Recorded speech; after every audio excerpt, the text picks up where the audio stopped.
नमस्कार। घड़ी में रात के 9 बज चुके हैं और वक्त हो गया है आपके पसंदीदा बुलेटिन प्राइम टाइम एट 9 का, जहां मिलती है आपको प्रदेश की हर ताजा खबर। आप देख रहे हैं बीबीसी राजस्थान और मैं हूं आपके साथ निखिल। चलिए शुरुआत करते हैं आज की सबसे अहम खबरों के साथ। डालते हैं एक नजर आज की सुर्खियों पर। स्थानीय स्वराज चुनाव 2026 की मतगणना शांतिपूर्ण संपन्न। गुजरात के झालोद में भाजपा को बढ़त। बिना बेहोश किए श्वास नली से निकाला 32 मिलीमीटर का स्क्रू। उदयपुर में 17 वर्षीय युवक को मिला नया जीवन। तारानगर में भीषण गर्मी में बेजुबान पक्षियों के लिए लगाए परिंदे। एमएसडी आईटी विंग ने लिया रोज पानी डालने का जिम्मा। पंचमहल में भाजपा का दबदबा बरकरार। जिला व तहसील पंचायत पर भगवा लहराया। दाहोद जिला पंचायत में भाजपा 37 सीटों के साथ बरकरार। आम आदमी पार्टी ने 6 सीटें जीतकर दी कड़ी टक्कर। महिसागर में भाजपा की बहुत बड़ी जीत। सभी 8 तहसील पंचायतों पर लहराया भगवा। वीर चक्र विजेता ब्रिगेडियर जगमाल सिंह राठौड़ का निधन। बीकानेर में खेल राज्य मंत्री ने दी श्रद्धांजलि। अल नीनो की आशंका के बीच गर्मी की जुताई बनी किसानों की ढाल। पहले से खेत तैयार होने से कम बारिश में भी बढ़ेगा उत्पादन। 100% मुस्लिम वार्ड से हिंदू महिला उम्मीदवार की ऐतिहासिक जीत। गोधरा निर्दलीय अपेक्षा सोनी ने रखा इतिहास। तो ये थी आज की बड़ी सुर्खियां। बढ़ते हैं खबरों की पूरी रिपोर्ट की ओर विस्तार से। दाहोद जिले के झालोद स्थित साइंस कॉलेज में स्थानीय स्वराज चुनाव 2026 की मतगणना सोमवार को शांतिपूर्ण माहौल में पूरी की गई। यहाँ तहसील पंचायत और जिला पंचायत की सीटों की मतगणना हुई। झालोद की जिला पंचायत की कुल 3 सीटों में से 2 सीटें भाजपा के खाते में गई, जबकि 1 सीट पर कांग्रेस ने जीत दर्ज की। तहसील पंचायत की कुल 20 सीटों के नतीजे में भाजपा सबसे बड़ा दल बनकर उभरी। भाजपा को 9 सीटें मिली, कांग्रेस को 5 सीटों पर जीत मिली। वहीं 3 सीटों पर निर्दलीय और 3 सीटों पर आम आदमी पार्टी के उम्मीदवार विजयी रहे। कुल मिलाकर 3 जिला पंचायत और 20 तहसील पंचायत सीटों की मतगणना पूरी तरह शांतिपूर्ण माहौल में संपन्न हुई। प्रशासन ने सुरक्षा के पुख्ता इंतजाम किए। किसी भी अप्रिय घटना को सूचना नहीं मिली। मतगणना स्थल पर सुबह से ही उम्मीदवारों के समर्थकों की भीड़ रही। नतीजा आने के बाद विजेता उम्मीदवारों के समर्थकों ने जश्न मनाया। दावडिया एक ना उम्मीदवार बाबोर तेजलबेन मानसिंहभाई भाजपना मतदार અમારા ગામના મતદારોનો અભિનંદન પાઠવું છું અને આપણા માનનીય શ્રી ધારાસભ્ય સાહેબનો પણ આભાર વ્યક્ત કરું છું। આપણા લોકલાડીલા માનનીય જસવંત સાહેબ બાબોરનો પણ આભાર વ્યક્ત કરું છું અને આપણા ગામના એવા प्रमुखનો પણ આભાર વ્યક્ત કરું છું। જય હિન્દ જય ભારત। उदयपुर के बड़ी स्थित सेठ रामविलास गोपाल का यक्ष्मा आरोग्य सदन के रेस्पिरेटरी मेडिसिन विभाग के चिकित्सकों ने कमाल कर दिया। बिना चीरफाड़ और बिना बेहोश किए 17 वर्षीय युवक की श्वास नली से 52 लोहे का स्क्रू सफलतापूर्वक निकाल दिया। यह अस्पताल रविंद्रनाथ टैगोर मेडिकल कॉलेज के अधीन संचालित है। संभाग के सबसे बड़े टीबी एवं चेस्ट अस्पताल के चिकित्सकों ने जटिल मामले में ये सफलता हासिल की। युवक सुधारी का काम करते समय गलती से 32 मिलीमीटर का स्क्रू निकल गया था, जो दाएं फेफड़े की श्वास नली में फंस गया। इससे उसे लगातार खांसी, छाती में दर्द और बलगम में खून आने की गंभीर समस्या हो गई थी। सहायक प्रोफेसर डॉक्टर महेश माहिस ने बताया कि मरीज को 25 अप्रैल को अस्पताल में भर्ती किया गया। स्थिति की गंभीरता देखते हुए 26 अप्रैल को फ्लेक्सिबल ब्रोंकोस्कोपी तकनीक से स्क्रू निकालने का प्रोसीजर किया गया। आरएनटी मेडिकल कॉलेज के प्रिंसिपल एवं नियंत्रक डॉक्टर राहुल जैन ने कहा कि बिना जनरल एनेस्थीसिया और बिना सर्जरी के स्क्रू निकालना चिकित्सकों की उच्च स्तरीय कुशलता दर्शाता है। आमतौर पर ऐसे मामलों में बड़े ऑपरेशन या रिजिड ब्रोंकोस्कोपी की जरूरत पड़ती है, लेकिन टीम ने मिनिमल इन्वेसिव तरीके से मरीज को राहत दी। अब आरएनटी से संबद्ध अस्पतालों में जटिल फॉरेन बॉडी रिमूवल की सुविधा सुलभ है। चूरू जिले के तारानगर में डेरा सच्चा सौदा के संत डॉक्टर गुरमीत राम रहीम सिंह द्वारा चलाए जा रहे 175 मानवता भलाई के कार्यों के तहत तारानगर में भीषण गर्मी को देखते हुए सराहनीय पहल की गई। एमएसडी आईटी विंग के सेवादारों ने कस्बे के एमएसडी डेरा सच्चा सौदा व मानवता भलाई केंद्र में बेजुबान पक्षियों के लिए परिंदे लगाए। साथ ही प्रतिदिन इनमें पानी डालने का जिम्मा भी लिया, ताकि गर्मी में पक्षियों को राहत मिल सके। इस मौके पर सेवादार प्रभुदयाल, हनुमान इंसा, राकेश, किशन, रमेश, विनोद सहित एमएसडी आईटी विंग के कई सदस्य मौजूद रहे। सभी ने मिलकर परिंदे बांधे और नियमित सेवा का संकल्प लिया। डेरा सच्चा सौदा द्वारा देश भर में 175 मानवता भलाई के कार्य चलाए जा रहे हैं। इनमें रक्तदान, पौधारोपण, स्वच्छता अभियान, नशा मुक्ति, पक्षियों के लिए परिंदे लगाना जैसे सेवा कार्य शामिल है। तारानगर में भी सेवादार लगातार ऐसे कार्यों में जुटे रहते हैं। गुजरात के निकटवर्ती पंचमहल जिले में स्थानीय स्वराज चुनाव 2026 के नतीजे भाजपा के पक्ष में रहे। जिला पंचायत, 7 तहसील पंचायत और 2 नगर पालिका के नतीजे मंगलवार को घोषित किए गए। नतीजों के बाद भाजपा कार्यकर्ताओं में जबरदस्त उत्साह है। जिला पंचायत की कुल 38 सीटों में से भाजपा ने 37 सीटें जीतकर सत्ता बरकरार रखी। पिछली टर्म में भाजपा के पास सभी 38 सीटें थी। इस बार एक सीट का नुकसान हुआ। खरोड़ सीट पर उम्मीदवार बदलने का दांव उल्टा पड़ा और आम आदमी पार्टी ने यहां जीत दर्ज कर खाता खोला। जिला पंचायत में कांग्रेस पिछली बार की तरह इस बार भी खाता नहीं खोल पाई। 7 तहसील पंचायत की 174 सीटों में से भाजपा ने 156 सीटें जीती। कांग्रेस को सिर्फ एक, आपको 12 और निर्दलीय को 5 सीटें मिली। गोधरा, हालोल, कालोल, गोगम्बा, शहरा, मोरबा और जाम्बू घोड़ा सभी तहसील पंचायतों पर भाजपा का कब्जा रहा। मोरबा में आपने 5, गोगम्बा में 5, हालोल में 1 और गोधरा में 1 तालुका पंचायत सीट जीती। गोधरा की सांकली सीट पर भाजपा नेता के बेटे को आप उम्मीदवार ने हराया। जाम्बू घोड़ा और शहर तालुका पंचायत की सभी सीटें भाजपा ने जीतकर ऐतिहासिक प्रदर्शन किया। गोधरा नगर पालिका में भाजपा की जीत से मतगणना केंद्र के बाहर जश्न का माहौल रहा। दाहोद जिला पंचायत के हाई वोल्टेज चुनाव नतीजों ने सियासी समीकरण बदल दिए। 50 में से 37 सीटें जीतकर भाजपा ने सत्ता तो बचा ली, लेकिन उसके मजबूत गढ़ में बड़ी सेंध लगी है। वहीं आम आदमी पार्टी ने पहली बार मैदान में उतरते ही 6 सीटें जीतकर सभी को चौंका दिया। कांग्रेस ने 7 सीटों के साथ 1 सीट की बढ़त पर रही। इस बार का चुनाव त्रिकोणीय और चतुष्कोणीय मुकाबले वाला रहा। वोटों के बंटवारे का सबसे ज्यादा नुकसान भाजपा को हुआ। आपने दाहोद, जालोद, निमड़ी, सुखसर, लिमखेड़ा और धानपुर में जिला पंचायत की सीटें जीतकर ग्रामीण बेल्ट में दस्तक दे दी है। इसे आगामी विधानसभा और लोकसभा चुनावों के लिए खतरे की घंटी माना जा रहा है। 2021 में भाजपा के पास 43 सीटें थी, जो 2026 में घटकर 37 रह गई। 26 के बहुमत से आंकड़े से ऊपर होने के बावजूद 6 सीटों का नुकसान पार्टी के लिए चिंता का विषय है। निर्दलीय के खाते में इस बार एक भी सीट नहीं आई। अब लड़ाई त्रिपक्षीय हो गई है। तहसील पंचायतों में भी भाजपा के एक छत्र राजकंत हुआ। धानपुर में भाजपा और आपके बीच 12-12 सीटों में टाई रहा। दाहोद तहसील पंचायत में भाजपा 38 में से 17 सीटों पर सिमट गई, जबकि बहुमत के लिए 20 चाहिए। कांग्रेस को 14 और आपको 4 सीटें मिली। जालौद में भाजपा 26 से गिरकर 9 पर आ गई। फतेहपुरा में भाजपा 7, आप 5, कांग्रेस 4 और निर्दलीय 2 किंग मेकर बने हैं। लिमखेड़ा में भाजपा ने सत्ता बचाई, लेकिन आपने 9 सीटें जीती। देवगढ़ बारिया में भाजपा ने 28-0 से क्लीन स्वीप किया।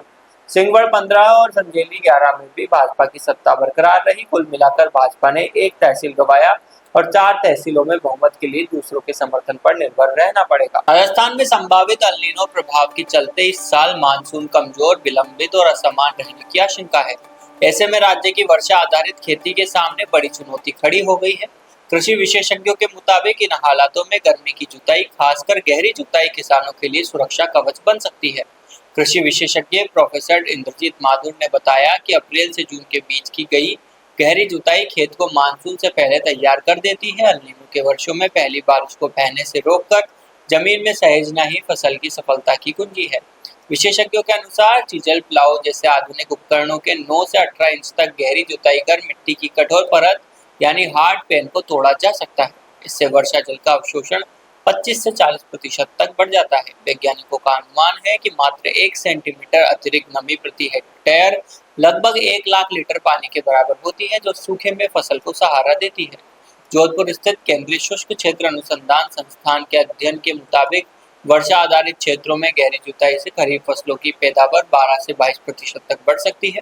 इसका असर 2 से 3 साल तक रहता है। वैज्ञानिकों का मानना है कि समय रहते ये तकनीक अपनाने से सूखे का असर कम होगा और राजस्थान की खेती अधिक स्थिर बनेगी। गुजरात के निकटवर्ती गोधरा नगर पालिका के वार्ड नंबर 7 में निर्दलीय उम्मीदवार अपेक्षा सोनी ने ऐतिहासिक जीत दर्ज की है। इस वार्ड में 100% मुस्लिम मतदाता होने के बावजूद एक हिंदू महिला उम्मीदवार की जीत को राजनीतिक इतिहास में पहली घटना माना जा रहा है। गौर करने वाली बात यह है कि अपेक्षा सोनी खुद इस वार्ड की मतदाता नहीं है। इसके बावजूद स्थानीय लोगों ने उन पर भरोसा जताकर उन्हें भारी मतों से विजयी बनाया। इस ऐतिहासिक जीत पर भाजपा उम्मीदवार ने भी बधाई देते हुए शुभकामनाएं दी। गोधरा के मतदाताओं ने एक हिंदू महिला उम्मीदवार को मुस्लिम बहुल क्षेत्र से जिताकर पारंपरिक राजनीतिक समीकरणों को गलत साबित कर दिया है। परिणाम आने के बाद स्थानीय लोगों में भारी उत्साह देखने को मिला। हर कोई अपेक्षा को बधाई दे रहा है। बीकानेर जिले के गौरव वीर चक्र और बीएसएम से सम्मानित ब्रिगेडियर जगमाल सिंह राठौड़ का निधन हो गया। उनके निधन से सैन्य जगत, साहित्य क्षेत्र और समाज सेवा से जुड़े लोगों में शोक की लहर है। अंतिम संस्कार के लिए बीकानेर पहुंचे खेल राज्य मंत्री राज्यवर्धन सिंह राठौड़ ने कहा कि जगमाल सिंह जी ने 1965 और 1971 के भारत पाक युद्ध में दुश्मनों के दांत खट्टे कर दिए। उन्होंने लंबी उम्र जीकर देश की सेवा की और आज परलोक सिधार गए। दुख तो है, लेकिन खुशी भी है कि उन्होंने सार्थक जीवन जिया। राज्यवर्धन सिंह ने बताया कि ब्रिगेडियर राठौड़ ने गोली एक दुश्मन नामक किताब लिखी और सैनिकों को इसी लक्ष्य के साथ प्रशिक्षित किया। ये किताब आने वाले सैनिकों के लिए मार्गदर्शक रहेगी। उन्होंने कहा कि हमारा परिवार पीढ़ियों से सेना और देशभक्ति से जुड़ा है।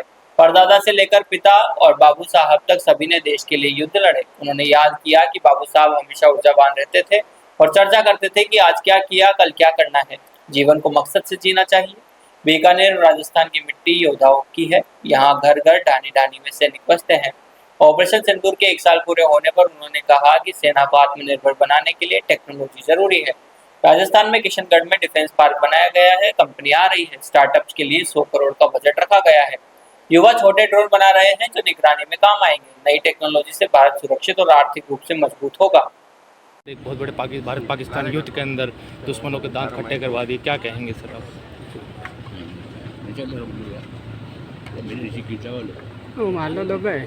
ब्रिगेडियर जगमाल सिंह जी वीर चक्र, जिन्होंने 65 और 71 की लड़ाई में भाग लिया, आज वो हमारे बीच में नहीं रहे। अपनी लंबी उम्र जीकर देश की सेवा करके आज वो परलोक सुधार गए। दुख तो होता ही है जब कोई अपना जाता है, लेकिन इस बात की खुशी भी है कि उन्होंने अपना जीवन परिवार की परंपरा, हमारा पूरा परिवार देशभक्ति में रहा है। परदादा से लेकर मेरे पिताजी और बाबू साहब सभी सेना में रहे, अलग अलग युद्ध लड़े हैं भारत के लिए और भारत को सुरक्षित रखने में अपना जीवन कुर्बान करा है। इस बात की खुशी कि जीवन सार्थक रहा। हम सभी की यही प्रार्थना है कि वो भगवान अपना आशीर्वाद उनके ऊपर रखें और परिवार आगे भी देशभक्ति में लगा रहे। सर, एक गोली एक दुश्मन जैसी किताबों का संस्करण दिया है सर, क्या कहेंगे इस बारे में? जैसे मैंने आपको कहा कि हमारा परिवार लगातार सेना में और देशभक्ति में रहा है, उसमें निश्चित रूप से देश की सुरक्षा करने में बंदूक सहायक रहती है, हथियार सहायक रहता है। हथियार को बेहतर तरीके से इस्तेमाल कर पाना ये एक सैनिक की कार्यकुशलता को दिखाता है। ब्रिगेडियर जगमाल साहब ने एक किताब भी लिखी और सैनिकों को एक गोली एक दुश्मन का लक्ष्य देते हुए उन्हें ट्रेन भी करा। किताब एक तरह से मार्गदर्शक रहेगी आगे आने वाले सैनिकों के लिए, किस तरह से एक गोली एक दुश्मन को प्राप्त करें। दादू साहब की कौन सी बात आपको याद आती है जो आज आप उनको मिस कर रहे हो, उस बात को जो आप बचपन में? बाबू साहब हमेशा ऊर्जावान रहते थे और हमेशा यही चर्चा करते थे कि अभी तक क्या करा, आज क्या कर रहे हैं, कल क्या करने का इरादा है। यानी हमेशा लक्ष्य की तरफ केंद्रित रहते थे। हम सभी के जीवन के लिए, चाहे कोई सेना में हो, कोई पत्रकार हो या कोई और भी काम कर रहा हो, हमारा एक जीवन है, उस जीवन को मकसद से, पर्पस से जीना चाहिए। सर, क्या है परिवार के लिए तो बड़ी क्षति है, लेकिन बीकानेर में भी एक नाम था ब्रिगेडियर जगमाल सिंह का। क्या मानते बीकानेर के लिए कितने महत्व? बीकानेर का नाम और राजस्थान का नाम ये देश हमेशा ही याद रखता है, क्योंकि इस धरती से आने वाले योद्धा इस देश को सुरक्षित रखते हैं। ये परंपरा रही है इस मिट्टी की और आज ये और भी सार्थक है कि देश की सुरक्षा के लिए केवल हमें वर्दी पहनने की ज़रूरत नहीं है। हम कहीं पे भी काम कर रहे हो, मन में अगर देश के प्रति भावना है तो हम देश के सिपाही बनकर जी सकते हैं। निश्चित रूप से बीकानेर के अंदर घर घर में, ढानी ढानी, गांव गांव के अंदर सैनिक जीते हैं, वहाँ रहते हैं, वहाँ बसते हैं। तो जब कोई सैनिक जाता है, भले युद्ध भूमि में जाए या अपना जीवन समाप्त करके जाए, तो एक याददाश्त तो रहती है। सर, मेरा आखिरी सवाल है, जो ऑपरेशन सिंदूर का 1 साल हो गया है, किस प्रकार के राजस्थान के अंदर डिफेंस एयरोस्पेस पॉलिसी को लेकर आत्मनिर्भरता की तरफ बढ़ते हुए कदम, सर क्या कहेंगे, कब तक धरातल पर देखने को मिलेगा? कि देश को सुरक्षित रखने के लिए सेना मजबूत हो, और जब सेना को मजबूत होने की बात करते हैं तो सेना किसी दूसरे देश पे निर्भर ना रहे, आत्मनिर्भर रहे। उसके लिए आज जिस तरह के शस्त्र बन रहे हैं, आप देख रहे हैं कि किसी सैनिक को किसी धरती पे कदम रखने की ज़रूरत नहीं पड़ती और उससे पहले दुश्मन देश को नष्ट करा जा सकता है। इसके लिए टेक्नोलॉजी की ज़रूरत होती है। निश्चित रूप से टेक्नोलॉजी भारत में बने, हमारे युवा उस टेक्नोलॉजी का इनोवेशन करें, उस टेक्नोलॉजी से, उन हथियारों से भारत सुरक्षित तो रह ही रहे, बल्कि आर्थिक रूप से भी मजबूत हो, क्योंकि हम उस टेक्नोलॉजी का, उन शस्त्रों का एक्सपोर्ट करें। तो आज राजस्थान के अंदर हमने किशनगढ़ के अंदर डिफेंस पार्क बनाया है और कंपनीज वहाँ आनी शुरू हो गई हैं। उसके साथ साथ हमारे राजस्थान में जो स्टार्टअप्स हो रहे हैं, उन स्टार्टअप्स को, जिसको राजस्थान सरकार समर्थन दे रही है, करीब 100 करोड़ का बजट रखा हुआ है, उसमें कई युवा ऐसे हैं जो छोटे छोटे ड्रोन, आपके मोबाइल फ़ोन के भी 1/3 साइज़ के ड्रोन्स तैयार हो रहे हैं ताकि दुश्मन के ऊपर निगरानी रखी जा सके, और भी तरह के इस्तेमाल हो रहे हैं। तो निश्चित रूप से हमारा समर्थन हमारे युवाओं के प्रति है, ताकि नई टेक्नोलॉजी, नए इनोवेशन से भारत को सुरक्षित भी रख सकें और आर्थिक रूप से मजबूत भी कर सकें। गुजरात के निकटवर्ती महिसागर जिले में स्थानीय स्वराज चुनाव के नतीजे घोषित हो गए हैं। भारतीय जनता पार्टी ने एक तरफा जीत दर्ज करते हुए जिले में एक छत्र शासन स्थापित किया। जिला पंचायत के साथ साथ जिले की सभी 8 तहसील पंचायतों पर भाजपा ने भारी बहुमत से जीत हासिल की है। महिसागर जिला पंचायत की कुल 28 सीटों में से भाजपा ने 26 सीटों पर विजय प्राप्त कर विरोधी दलों का सुपड़ा साफ कर दिया। वहीं कांग्रेस और अन्य के खाते में सिर्फ एक सीट ही आई है। इन नतीजों के साथ जिला पंचायत में भाजपा सत्ता पर काबिज हो गई है। जिले की सभी 8 तहसील पंचायतों में भाजपा ने बहुमत हासिल किया। कांग्रेस एक भी तहसील पंचायत कब्जे में करने में सफल नहीं रही। संतरामपुर तहसील में भाजपा ने 24 में से 20 सीटें जीतकर विपक्ष को कमजोर कर दिया। बालासिनोर और संतरामपुर जैसे इलाकों में अन्य उम्मीदवारों ने भी कुछ सीटों पर जीत दर्ज कर उपस्थिति दर्ज कराई है। कड़ाना तहसील को छोड़कर ज्यादातर क्षेत्रों में कांग्रेस 2 अंकों तक भी नहीं पहुंच पाई। जिले में कांग्रेस का प्रदर्शन बेहद कमजोर रहा। इस प्रचंड जीत के बाद भाजपा कार्यकर्ताओं में जबरदस्त उत्साह देखने को मिला। नतीजों के बाद जगह जगह विजय जुलूस निकाले गए और भगवा लहराया गया। तो ये थी आज की बड़ी खबरें। राज्य की हर छोटी बड़ी हलचल को जानने के लिए जुड़िए हमारे साथ हर रात 9 बजे BBC Rajasthan prime time midnight पर।